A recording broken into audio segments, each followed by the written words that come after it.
Now I'm very excited to welcome back, I should say, Mr. Joe Gibbs from Sharp Football Analysis. You can follow Joe on X at NFL Ref Stats One. Joe, thanks, my man, for coming back on the show. It's been a whirlwind of a week one. Hope you're doing well this week. Could you tell us a little bit about how your week one went and how you're doing? Yeah, doing pretty well. Just glad to have football back. Week one, not too bad. I didn't have a strong opinion on a lot of games. I'm just happy to have football back and then just observe the teams, observe the referees, and just try and get an idea of the lay of the land more than anything else. And so took some notes. Week one and then into week two this week, to me, are the two toughest weeks of the year. Week one, you kind of get a snapshot of what you see from the teams, but then you overreact week two from week one, and it's very confusing. So I really just use that more as a 2-week stretch to sit back, take notes, and just lay the foundation for the season ahead. Really, that's the way I approach it. That's great. I mean, everyone hates the Dolphins. You know, the Dolphins are the worst team in the league, according to everybody. The reactions are fun to watch. It's you know what? I've doing this all these years. I know I'm definitely not betting against some of these or for these reactions. I think there's some real and there's not, but we have to remember these teams are embarrassed that lost bad, and these teams are a little fat and happy that won really well. So those are like the ways that I like to look at it, and I think others do too. But could you just remind our listeners or tell our new listeners kind of what you do? That's actually kind of a specialty compared to the rest of us handicappers. Yeah, I look at the officiating impact on the games and have a great database of every referee, pretty much from every angle. I break it down into quadrants and just 10-yard breakdown of every referee of how they call the game, if they favor the home team, the road team, overs, unders, and just apply that to each game on a week-by-week basis and how it affects each team, whether positively or negatively. And it's not the be-all, end-all, and nothing is, but it certainly provides some insight into how the game's going to be called. The easiest example I can give you is if a refereeing crew really focuses on offensive holding, and you have a team in a game, Team A struggles with offensive holding and Team B doesn't, well, straight off the bat, then that obviously is an advantage for the team that doesn't have the issues with that penalty. So that's an easy example to give, but that kind of gives a glimpse into how I approach it. It's a great example, and it's so unique to this landscape. And it's something that you enjoy doing, and I enjoy you doing it because I really believe that they affect some of these lines and they have some predispositions. You know, I think that without even them necessarily knowing it, like you can tell them one of their records for over-unders and they'd be like, what? I think that's really interesting. A lot of them probably don't like to be criticized. A lot of these guys are doctors, lawyers, and stuff like that don't want to hear it. But I think it's important that, we approach this level of handicapping in a sport that is so tight as it is. I think the flags mean a lot more in the NFL than they do in college because it's just so much more tighter and so much is decided. Oh, absolutely. The margins are so thin between a win and a loss, and one flag, especially late in the game. I mean, it can completely turn the game based on that call, or just as importantly, a no call. And so, yeah, it really does have a huge impact on the game. And, the NFL is now in bed with all the betting companies, and that just adds a whole other layer of controversy to it. And so when you get into bed with all these companies and every other ad is, go and bet at DraftKings or whatever, you're just asking for trouble. And, the NFL probably doesn't appreciate some of my content. I don't know that it probably don't even know who I am, but I know that some of the. I think they might know who you are. They probably have you on a shit list somewhere. Yeah, I mean, I can tell you, I work for CBS. I did some stuff for them the last couple of years, but no more, and they were a little uneasy with the content. Let's put it that way. And you got to think about it. CBS is a partner with the league, and every other commercial on CBS is go and bet the games, and then you can't really have someone like me on one of their platforms breaking down the game from an officiating perspective. It just doesn't look good. And so it sure doesn't. And that's what I say. I think the networks at least subconsciously influence a lot of what's going on. You've seen it with stars with Brady and Mahomes for sure over the past few years that, they tend to get a lot more love in. And I almost feel like it's a subconscious thing that, they want their games to be better. And maybe sometimes even, to keep people engaged to watch commercials in the NFL. Maybe they also feel that the networks will lose a lot of money if there's blowouts. Absolutely. I mean, studies have shown this. I mean, think about it. If you're the NFL, your product is a football game, and there's 284 games a year roughly. So each game's an individual product. You want to market that product to its maximum potential. And if it's 40-0, well, that product loses a lot of value in the last hour and a half of the game. But if you can have a referee keep that by calling certain penalties close and more people tuned in, which equals higher ratings, which means more advertising dollars. Yeah, it's strictly a business. That's all it is. And the referees are essentially the guys out there who are doing the NFL's bidding. It's so funny. And what sucks is that you get these stats, you notice stuff, and then you feel like a conspiracy theorist, and but it also makes you more paranoid as a person because, the lightning things that's been going on in college and football. You put my tinfoil hat on. Should I get struck by lightning because I have a metal hat? It's just the situation is like, who's this benefit? I mean, I've been going to games since I was born. I never seen this lightning strike anybody, and there's never lightning stops. It's just, there's so much weird stuff going on, and it drives me nuts. And I hate the fact that it happens because it brings all this ambiguity to it. And it's so funny. I think that people are so wrong about the Vegas side, thinking Vegas called as the dumbest thing in the world. But I think there are other factors that you and I like to try to sniff out and just try to make a rhyme or reason about things that we see. And that's what's great about what you do. How long have you compiled these stats? And I suppose, like, what made you get started? It'd be about 10 years now that I've been compiling the stats, but I didn't really do anything with them. I used them for my own personal use for many years. It wasn't until the Supreme Court overturned the ban on sports betting, I think 2018. So you can even look on my Twitter account. It started in August of 2019.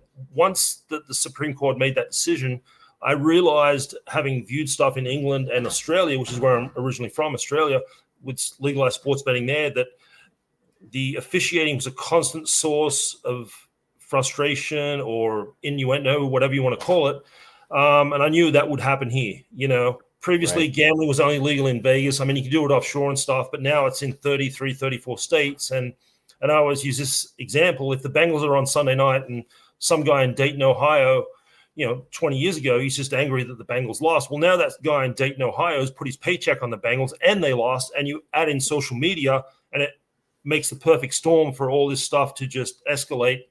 And that's what you're seeing. You're seeing it every week with the officiating. Absolutely. And it's driving you nuts. And it's funny, when you saw the pass bug get overturned, it probably made you kind of like, oh my God, wait till this stuff gets brought up and wait.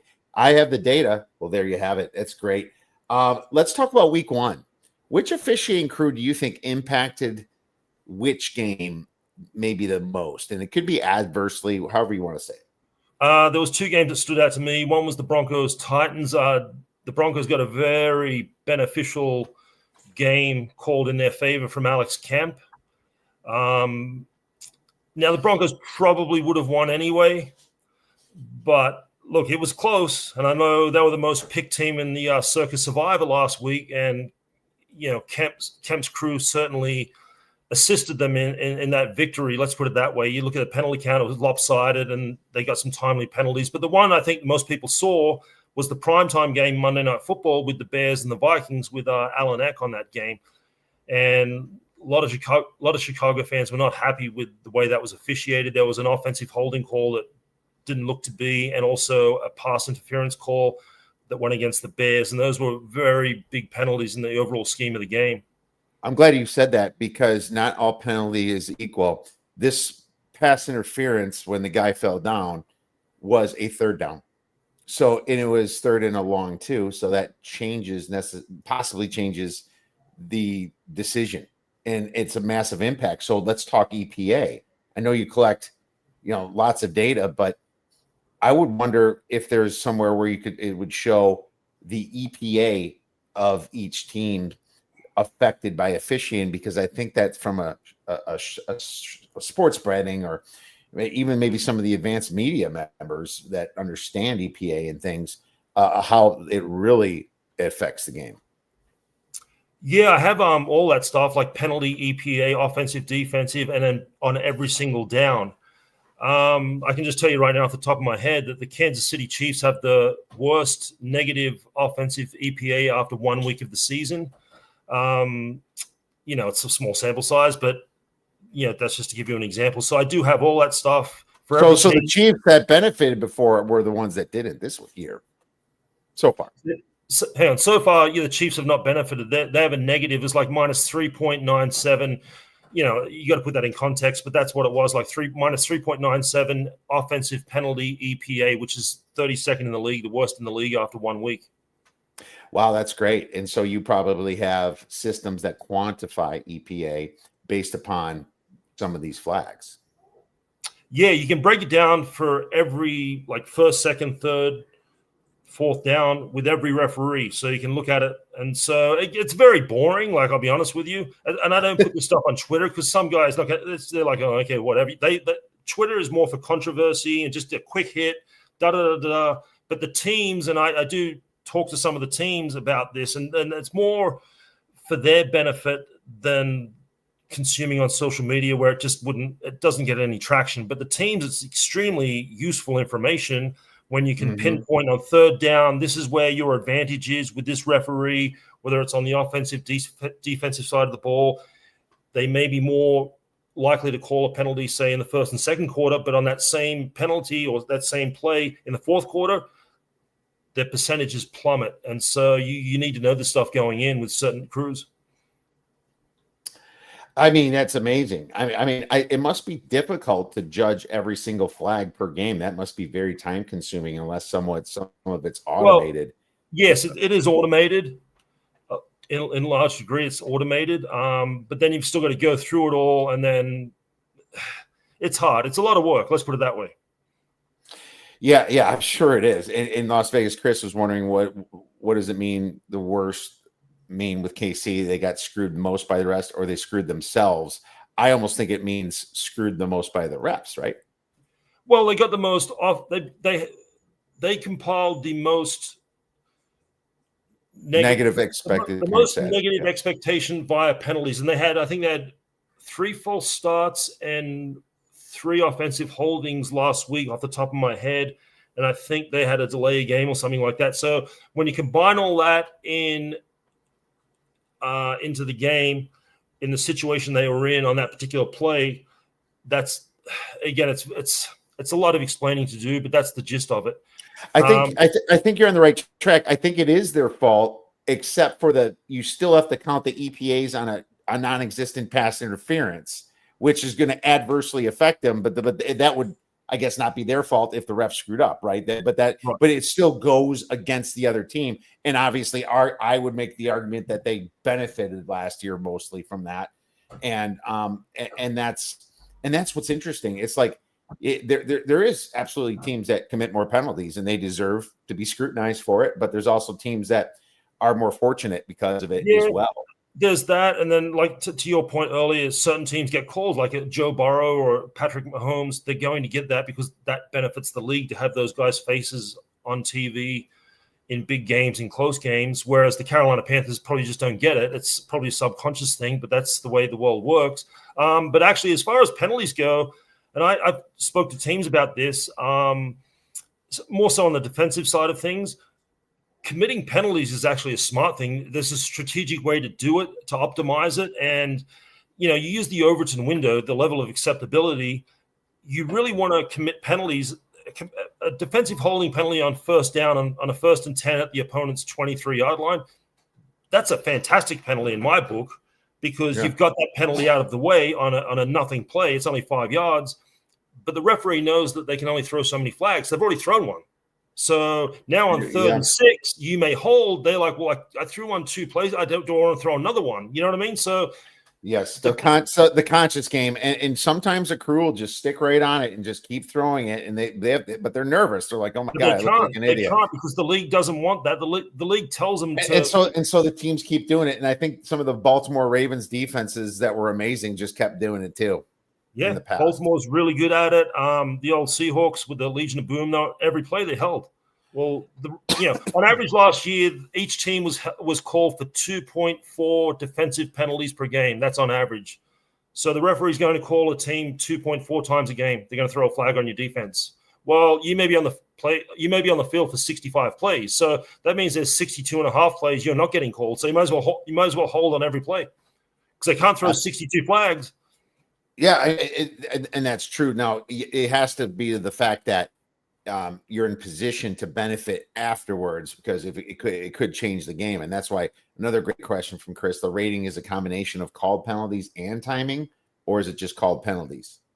Down and distance, called penalties, the time of the game. I mean, there's a lot of factors that go into it. Yeah, a lot. Into EPA, right? Into EPA, because a third down is different in the fourth quarter at the end of the game when the time score. Yeah, that's interesting. And is there an accounting factor included on penalties not called? That's tough. That's kind of my holy grail right now, is to create a database for that. But it goes back to the penalty's not called. Well, what do you consider a penalty that was not called? So you and me could disagree on that. Tonight you'll see it tonight in the Commanders-Packers game that there'll be a no call on something, and half of Twitter will say it was a penalty, and the other half won't. So the problem with the database of the no calls, which I think would be an awesome, concept, you have to determine which ones are no calls that should have been, and then you're playing God. You're playing God, and it has to be well, I mean, we know the game. We're going to know when they screwed up. Not all Twitter will. As a matter of fact, most Twitter wouldn't. But I think that you would definitely know. And the problem is you're compiling this, and it's hard to sell that. And that's why, people write articles about officiating. They don't talk about like when Buffalo made it to the first down line clearly, but the one ref spotted it back, one ref spotted it there, and then they went with the guy that spotted it back, stuff like that. How do you quantify that? It's just like the eye test does it, but and I think that's why also people are upset. I think there's limitations on the data, but man, if you get that holy grail done, I'm really interested in learning more about get that done. Then Elon Musk will be mowing my lawn if I can. Right. Yeah, absolutely. Or at least Roger Goodell will send somebody to mow your lawn, and then probably influence. Yeah, that'd be a money maker. Sure would. And it's time consuming for sure. How much of a sample size do you need on these officiating crews before you start making educated determinations? Ideally, the more the better. Right now, everything I do starts essentially between 2016 and 2018, because a lot of new referees came in the 2018 season. And so that's just a good place to start. Obviously, you had Lamar, Patrick Mahomes, Josh Allen all came in that season as well. So a lot of the stuff's from 2018 to now, but I do go back to 2016. You want to have 50, 60 games ideally to get a really good idea of what they're about. Like there's a new referee this season that's in the league, Alex Moore. He did his first game last week, the Jaguars Panthers. You can't do anything. It's one game. So it's going to take at least this entire season to start getting an idea of what his focus is. Okay, let's just ask you an easy, one, and you have all kinds of different data for certain types of situation, home dogs, away dogs, all that stuff. Which refs are more home refs and which refs are more away refs? Okay, so the first question, home referees, there's a handful of them. John Hussey's the best home field referee. I've written this down here. So home teams with Hussey, this is going back to 2016, 90, 53, and 5 against the spread. That's the best of any referee over that time. Other really good home field. Did you say 90 and 53? 90, 53, and 5 against the spread with John Hussey. And he is on, off the top of my head, he's on the Rams at the Titans this weekend, just for your information. Ooh, tough to bet the Rams on that one. So what's the next one? The couple of other guys who are very good. Carl Sheffers is a solid home field referee. Not so much against the spread, but straight up.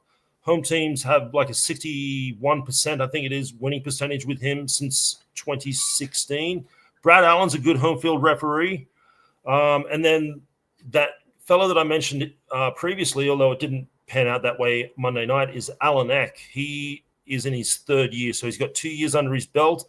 And home teams with him up to Monday night are, let me see here, I've written it down, 24-9 straight up and 20-13 against the spread, 62%.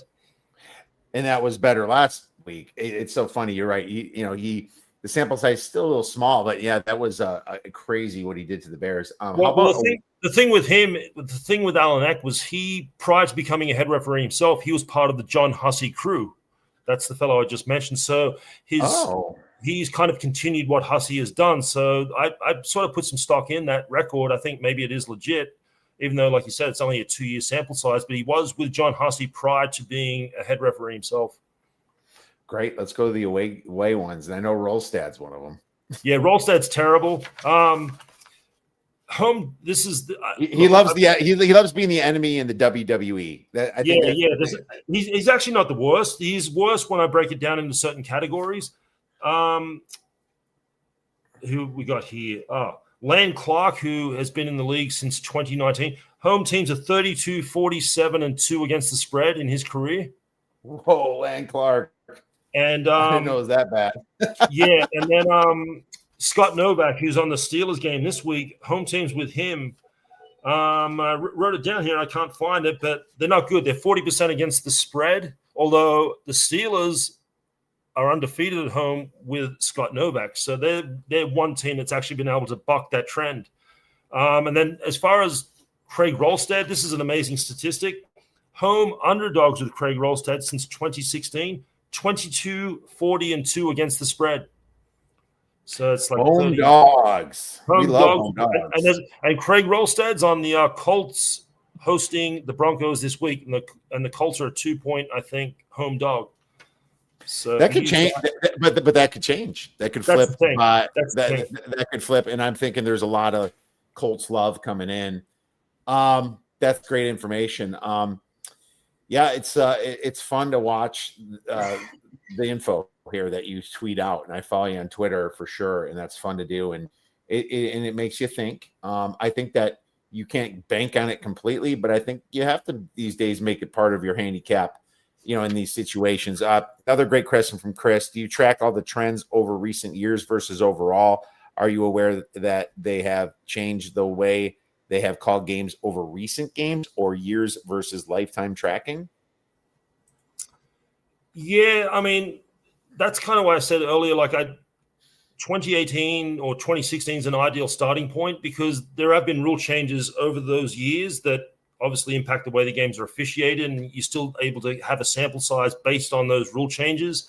I look at 2-year trends and then 3-year trends, say 2021 to now. Another thing would be the COVID year, 2020. You can almost throw that year out because there was no home crowds, or for the most part, there were no crowds. And that was one of the rare years where road teams actually had a winning record. And scoring was up considerably versus every other year because there was no home crowd. And I think the home crowd affects officiating a lot. Oh, it does. I did a big article about this in the offseason. In fact, I had to send it to you later on. Please. What I did was I isolated 2020. Admittedly, it's a small sample size, but that's all we have with no crowds. And then because what I noticed with 2020 stats was a huge drop-off in offensive holding and pre-snap offensive penalties. Those were the 2 penalty categories that plummeted versus every other year on record. And when is the crowd the loudest? Right before the offensive pre-snap for the opponent. So what I did was use 2020 as the measuring stick and then compare every other team from 2018 to 2024 around that season and see what teams or what home crowds and stadiums have the most impact on opposing offenses. And there's some surprising results in there. I had the Steelers ranked as the number 1 home field penalty edge. Oh, and by penalty quite a lot. It's funny. Home field penalty edge is different than a lot of stuff we assume. So that's wonderful. That's wonderful info, man. I would love to delve into that someday. I mean, there's so much we can talk about here. What's funny is that we have to get to some of these games. I know you love the NFL and you make some bets and you have a good time with it as well. And that's what we do. And that's what this show's about. So, and you can definitely mention some of the refs, but let's just kind of go over some of these games here, and we can pass if for the sake of timing. And if in case we don't like something, obviously by the time this podcast comes out, the Packers versus the Commanders will be done. But I did notice that there was a ref in this game. That I was it Allen or Clark? It was Rogers or Clark, right? Brad Rogers, yeah. Yeah, right. I thought Rogers was a little bit more of an away ref. Was I wrong on that? No, you're right. It's I think home teams have like a slightly below 500 ATS spread with him officiating. He's more of an over referee, although he has. I saw your tweet today. Yeah, I saw your tweet on over. It's a little bit misleading because his first two seasons were 2019, 2020, and he was on an absolute tear for the over. He was like 80% over for his first two seasons, in part because of 2020 and how distorted it was for the offenses. So he still has an over record for his career, but the last couple of years he has trended under. I think he was 9-7 under last season. But yeah, there's no favoritism for the home team with him. So is this correlate with defensive PI calls? Because I know Torbert throws out a lot of those. I believe it was Torbert that threw out a lot, but maybe it was Sean Smith. I can't remember. But is being an over ref correlate with defensive PI calls and roughing the passer? Is that a big part of it?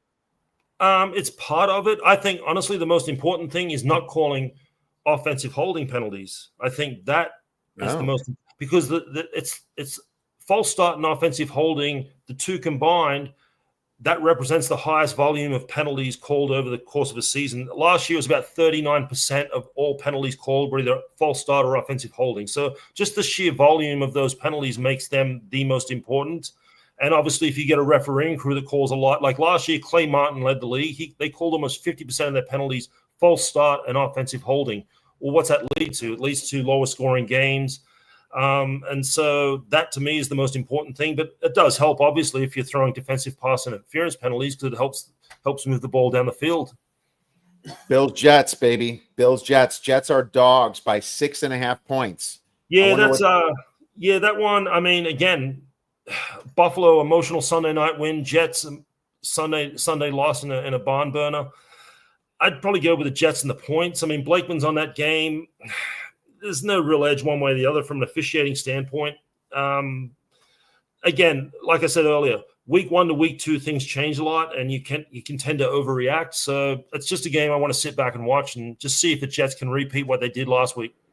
I agree, because my number is like 8.5, right? And it's like, so it's factored in already the spot and everything for the Bills all the way down to 6.5. So I feel like I have to sit this one out, but it'd be fun to watch, see if the Jets are somewhat for real, see if Justin Fields can actually be consistent for one of the first times in his actual careers. And 8.75 is where I'm at. I'm staying away. Giants versus Cowboys. What's funny about this line is it kind of went up in the beginning of the week, and it kind of drifted back down. People betting on Russell Wilson and Tony Dayball. I mean, I'm just going to be honest. This is one of the plays that I took. I'm taking the Cowboys here. I took it at -4.5 on the open. There was probably some 3.5s out there. I think it dipped and then shot up, like I said. But, the truth is that I believe that whenever there's a quarterback like Jackson Dart sitting there, the crowd doesn't want to see Russell Wilson. Russell Wilson's kind of new to the system, comes in, looks bad last week.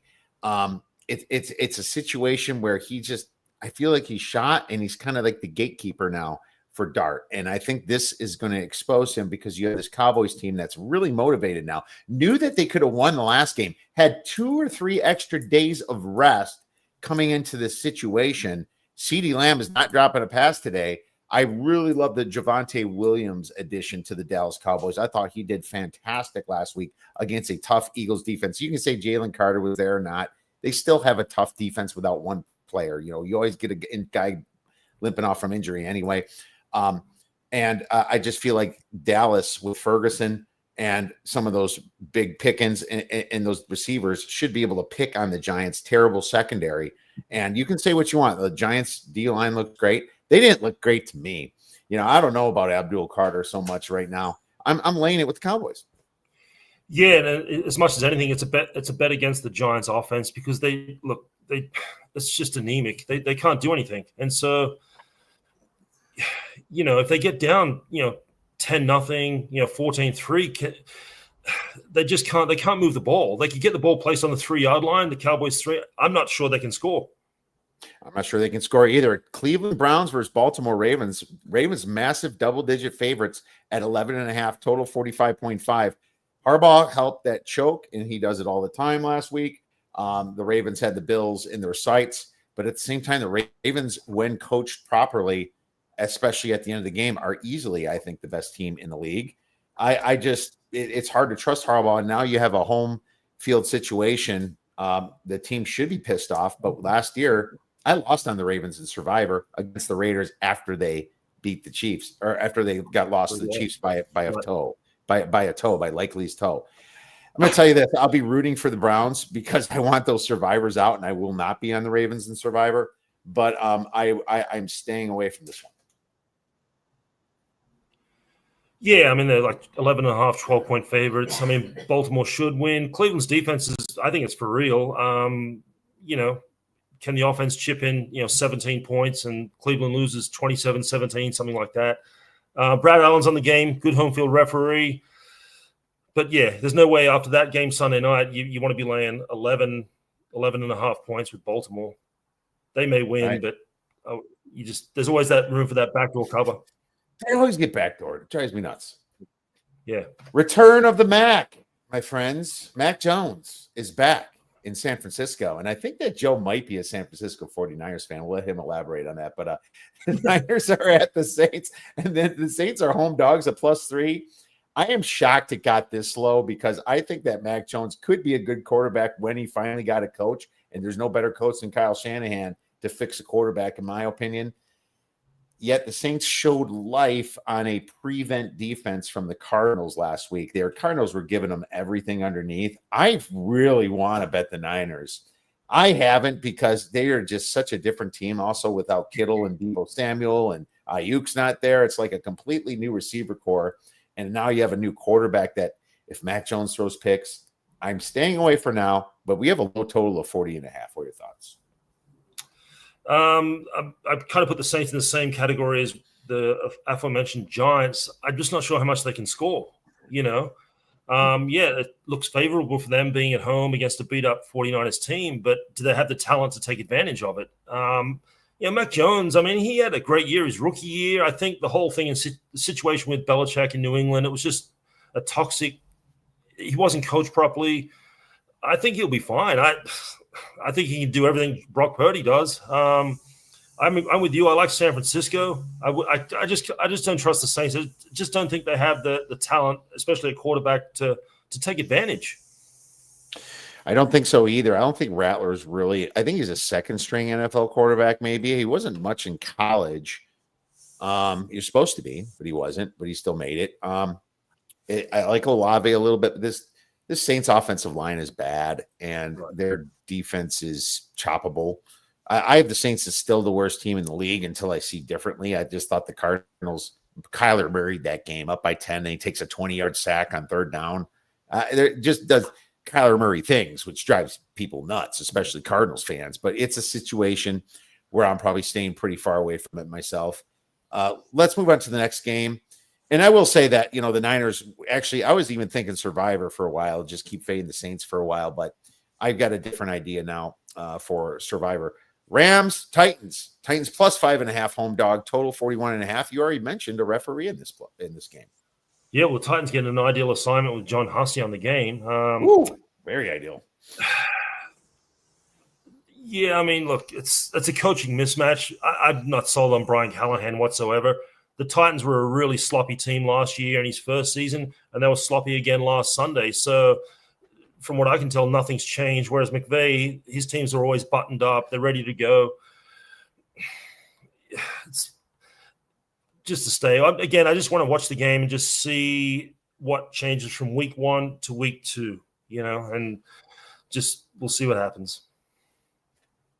Yeah, I'm scared as hell of betting the Rams after they should have lost that game if that ball wasn't punched out of Dare Ogunbowale's hands last week. And I'm pissed because I was on the Titans. I thought I deserved that one for the contest, but it is what it is. I got NFL'd, and the guy that just made the catch to get down there fumbled. So right. That is what it is. Let's move on to the next game. The Jaguars versus the Bengals. I have a play on this, but I'll let you go first. Yeah, so Cincinnati and Jacksonville. Well, Alan X on the game, so he's a very good home field referee, so that favors the Bengals. I actually think it could be a high scoring game. Jacksonville's offense looked pretty solid. Like Liam Cohen he looked so far after 1 week. It's a small sample size, but their offense looked a lot more efficient last week. Now it's against Carolina, so take that for what it's worth. The Bengals, that was a divisional road game last week against the Browns defense. I think is pretty good. It's going to be a lot easier going. I think the over's the play in this game. The Bengals had 7 total yards in the second half and won the game. Right. That's crazy. Yeah. And should have lost. They should have lost the game, actually. But if they lost, I would not be playing the Jaguars. The fact that they won and got through that crap makes me still want to play the Jaguars a little bit. I think there's a situation here where it's going to be back and forth all game. And that's why I kind of like the over a little bit too. It's a high total at 48.5. Right. Not seeing any weather. I just think that I like Liam Cohen, and I had the Jaguars last week. I didn't have them in contest, but they handled the Panthers like they're supposed to do. But I just feel like the talent on this Jaguars team is very backdoorable, and this Bengals defense is so bad that I feel like they can't stop anybody, and it's always going to be a shootout with them unless they're playing a team like the Saints or the Patriots or Carolina, right? Or a slower team that pounds the ball. I just feel like the Jaguars can cover 3.5, and it sucks that X there. Maybe X is going to be like he was against the Bears. I don't know. Or maybe that changes. But I'm okay with the Bengals winning by 3 because I got 3.5. So that's another play from my side. Yeah. Bears Lions up to -6 in some books. It's like -5 in a lot of contests. Lions look pretty bad last week, but it's also another thing. It's like if you bet on the team that looked bad the week before and always faded bet against the team that looked bad and bet on the team that looked good, you're probably losing a lot of money in the NFL, aren't you? Right. Yeah, this is a fascinating game. Detroit they looked dead last week, just nothing. The Bears, they look good early, but they're the Bears. You got Ben Johnson against his old team. There's a lot of storylines to this one. Detroit's home field. It's going to be loud in there. A lot of pre-snap penalties for the Bears on Monday night at home. Okay, so now they're going to be in that environment, in that dome in Detroit. So if I had to, I'd take Detroit laying the points, but not with a lot of confidence. Again, it's a game I just want to see. Let's see what we get from week 1 to week 2 with these teams, okay? Because week 1 can be misleading. And it can be, but all the concerns we had so far, after one game, this Lions offensive line has to be better. And what they showed against Green Bay was terrible. And the coordinators, you heard a lot of great things from the beat writers, but still haven't seen it. But if Campbell can't get these guys to beat his offensive coordinator that everybody's been giving credit to for their runs, then Campbell is not a good coach. Campbell has to win this by margin, in my opinion. This team has to play their asses are on fire, to blow out this Bears team and their old offense coordinator. If they are not motivated to do that, then there's something wrong. But here's the problem. I kind of always thought Dan Campbell had some stuff wrong. I think he's a great leader. He's like Ed Orgeron was in the LSU team where he had, Joe Brady as his coordinator doing RPOs. It just feels like we're going to find out a lot about Dan Campbell this game, but I didn't lay it. I could have got 4.5 and I didn't. I missed it. So I lean the line. It's one of the more compelling games of the weekend just because of all the storylines around it and what we saw last week. Is that the true team or is that just a blip on the screen? We'll find out. Seattle versus Pittsburgh. Pittsburgh -3, total 39.5. Scott Novak. Scott Novak on it. Yeah, I mentioned that. He's terrible home field referee, but the Steelers are undefeated with him at home, 3-0 straight up and against the spread. So they've managed to keep him. Managed to keep him at bay. I like the Steelers in this one. I think they can carry the momentum from last week into this game here. I bet against Seattle last week with the Niners. And to be perfectly honest, San Francisco should have won that game by 8-10 points minimum. And that's one bad. I didn't bet him. I took Seattle in the contest. That's when I agreed I should have lost even by more. Right. Even though Darnold fumbled, they shouldn't have been in that game. No, I agree. It was a total. Look, San Francisco dominated the game. I don't trust Sam Darnold. I think last year was an outlier in his 7-year career. That was the 1 year with Kevin O'Connell, everybody looks good. So the reality is he's a backup quarterback for a reason, or he had been. Seattle offensive line's not good. Pittsburgh's going to get after it this week. They were embarrassed defensively last week. Rodgers gives them a little bit more leeway defensively. They can get into that 24, 27-point range. I like the Steelers here on Sunday. And it's their home opener, but it's their only home game for the first 6 weeks of the season. They're not back in Pittsburgh again until week 6 against Cleveland. Yeah, they better get up for it, but it's just such a weird letdown spot after Rodgers beats his old team and the way he celebrated. And it's so hard.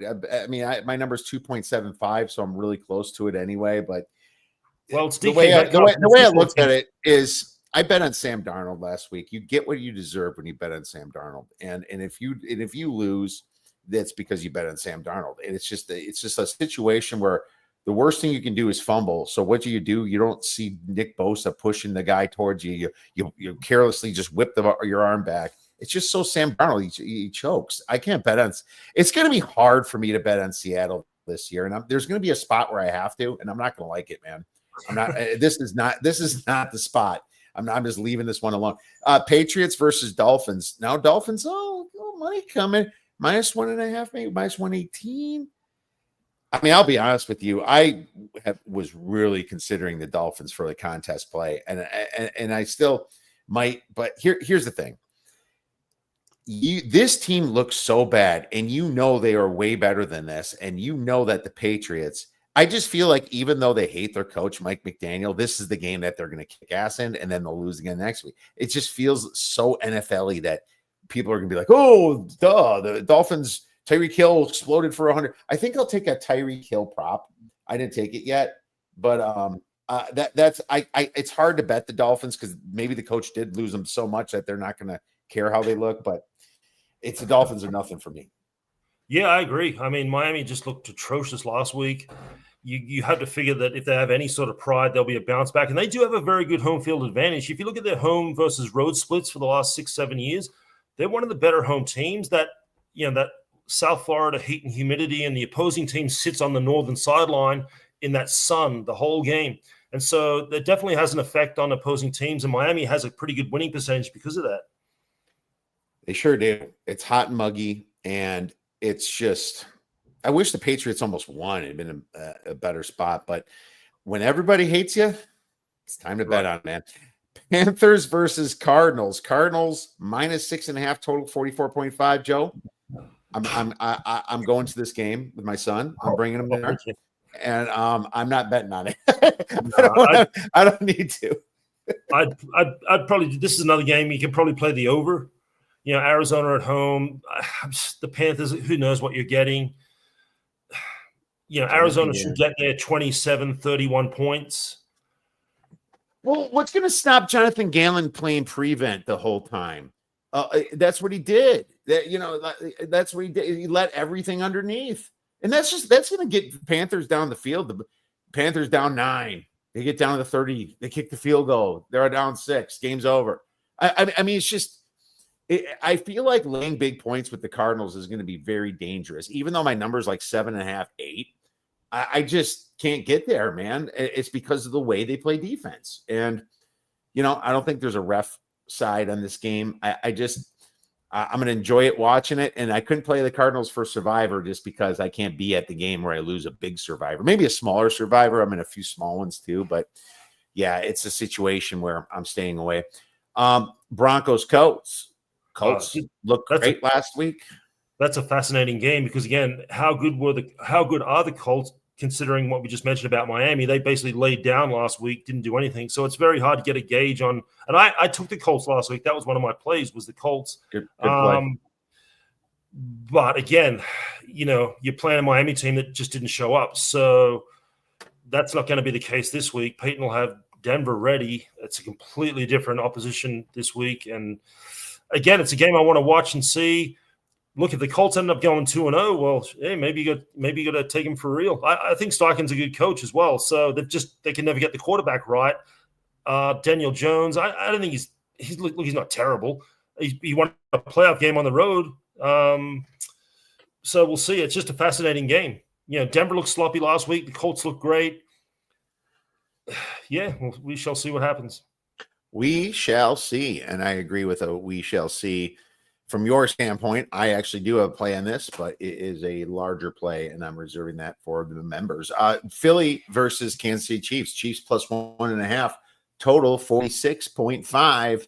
Rematch of the Super Bowl, but Mahomes with the home dog record. Was he like 15-4 the last? Yeah, something like that. I heard 11-4 yesterday. I don't know what it is. But it's high. Pretty damn good, whatever it is. I think it is 11. Yeah. The Chiefs lost 2 games, and now to be fair, those 2 games are 7 months apart. But they were against the Eagles, and then the Chargers last week. But their offensive line has been absolutely exposed in both of those games. Terrible. And so Philly has a huge advantage in the trenches, particularly along the offensive line. And they get Jalen Carter back this week, which completely changes the dynamic of that defensive line. I just think Philly's a better team. They have better players, especially in the trenches. Yeah, Mahomes is a magician. I like Philadelphia in this one. I wrote up about this game this week. The offensive holding, the false start penalties for Kansas City have been an issue. Alex Kemp, he ranks second for offensive holding penalties per game last year, and he currently co-ranks number 1 for us offensive holding this year. So if that continues on Sunday and the Chiefs get 3 or 4 offensive holding penalties and the Eagles usually don't, well, over the course of the game, that means a whole hell of a lot. Yeah, I wonder how good of a ref Kemp is. Do you have like numbers on like how good they are accurate, you think, and not like from a standard deviation type situation, bell curve?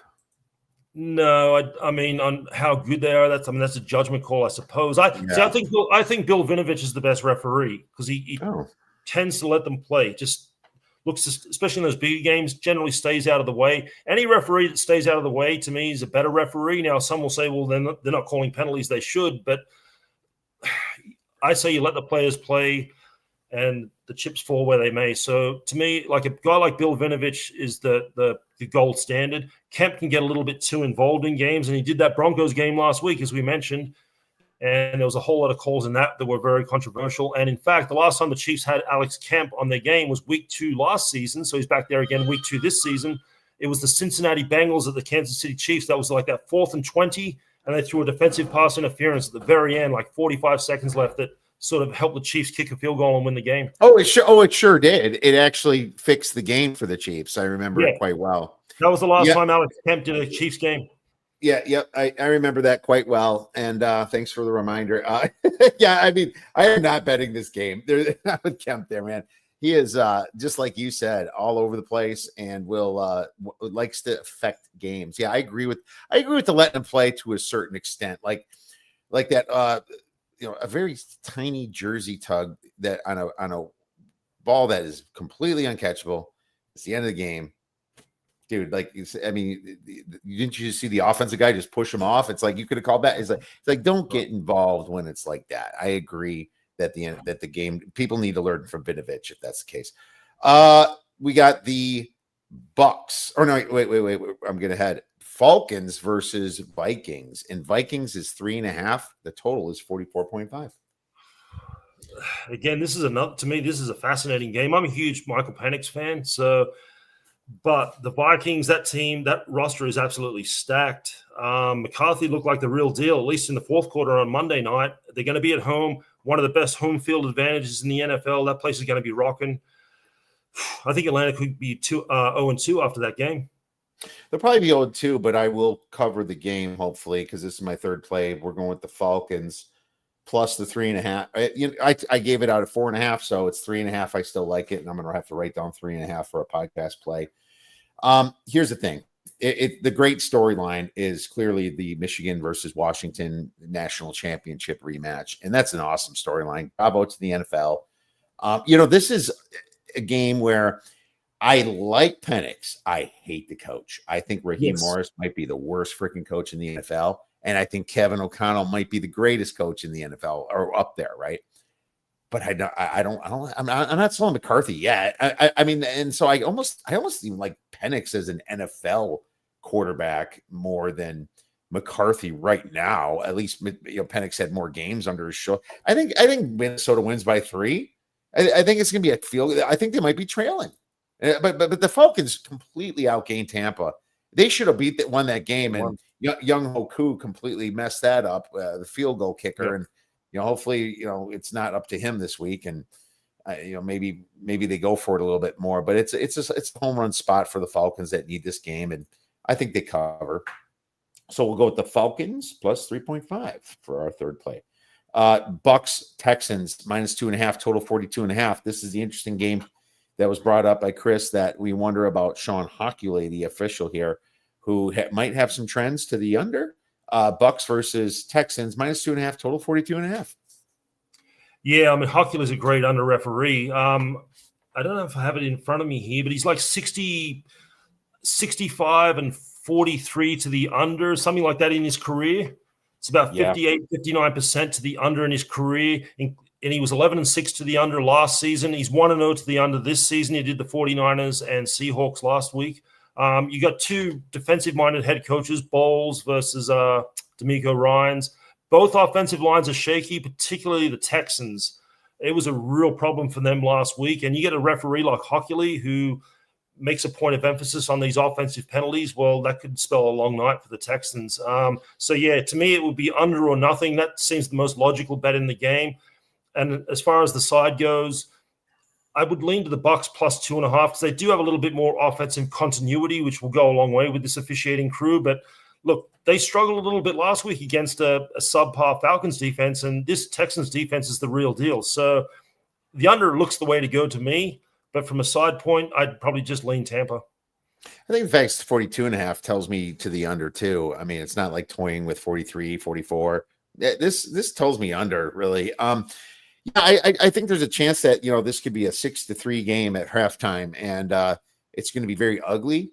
And there's injuries on both sides, and receiver injuries on Tampa. There's always seems to be injuries on the Texans. Mixon's been out, obviously, and the Texans the problem for the Texans, and they had this issue last year, was the offensive line is a disaster. They struggled for the first 8 games last year, and obviously, like I just mentioned, they struggled on Sunday, admittedly against a very good Rams defense on the road.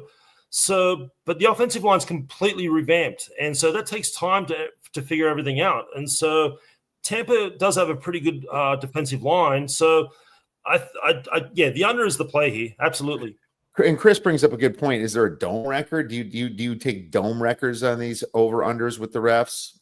Like if you're in a dome, there are statistics like in a dome or outdoors or non-conference, stuff like that. It doesn't really affect anything too much. And I think taking a dome record from October 31st on is a lot different than from August to September to October. I think that it should be closer. And domes are always better, but it's like it could throw your stats off if you're like, oh, these are always domes. It's like, well, this is early in the year, so right. It's a great point for Chris to bring up for sure. Though I'm interested, especially after October 31st, about domes. I'll look it up later on, but domes are also louder in theory, at least. Like you go to that U.S. Bank Stadium, and that place is loud. So I guess blowouts, they're quiet, and that's maybe when it really goes over. Yeah. So live betting, blowout happening, maybe lean to the over in a dome, because it's quieter. I don't know, just thinking out of the box. and that's what we need to do. Okay, good. All right, good stuff. And my number's -1, so I do lean Tampa, but I'm just not there. You got a team that won against a team that lost, and it's just there's some good trends for that. Now we got the oh wow, that was a Monday night game too. The first one I forgot. Yeah, There's two Monday night games, two Monday night games, and then finally the Chargers versus the Raiders. The Raiders +3, total 46.5. I looked at this number and I said the Raiders are probably the play, but I'm so high in the Chargers compared to the marketplace. I just can't give the Raiders a big home field advantage in Vegas, where that the people from San Diego would rather go to Vegas to watch their team than they would LA. They freaking hate LA. I just talked to someone today that's a Chargers fan. He's like, he can't stand LA, but he would watch his team anywhere else. The problem with the Chargers is that, or the problem with the Raiders is that it's a transient field as it is. Raiders fans sell their tickets to their home tickets to away people coming in and visiting and partying in Vegas. Right. I almost feel like this could be a 50-50 home crowd, And so if that's the case, it makes you look a little bit more towards the Chargers. I still think the Raiders were probably the side at 3.5, but I didn't play it. Yeah, the Raiders seem like the side, although Clay Martin's on this game. So divisional home teams in his career, 14-27 against the spread. So it's like 34%, 35%, something like that. So that favors the Chargers. And he calls a lot of offensive holding penalties, Clay Martin's crew does. So keep that in mind. Keep that in mind for a total. But again, it's just another game. The Raiders look pretty solid last week. Chargers obviously look great. What are we going to get week 2? Because things change dramatically from week to week. So the snapshot of week 1 is not necessarily what we're going to see on Monday night. So another game I just want to sit back, watch. Yeah, I'd take the Raiders plus the 3.5 if I had to, but no real opinion. Absolutely.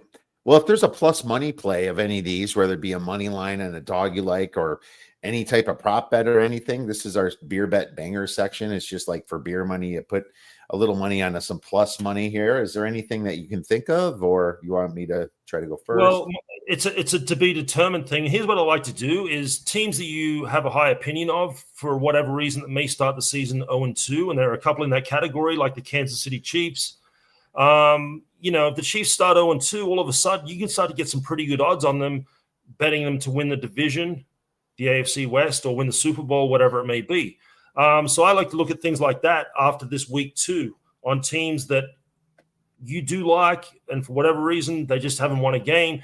All of a sudden, they've gone from 6-1 to 18-1, things like that, just because of their records. So you start doing that after a couple of weeks, 2 to 3 weeks into the season. And so, the Falcons, the Chiefs, they could all be 0-2. I'm trying to think who else. There's another high-profile team that could be in that. So that's what I would suggest. Well, there you go. You can just pick and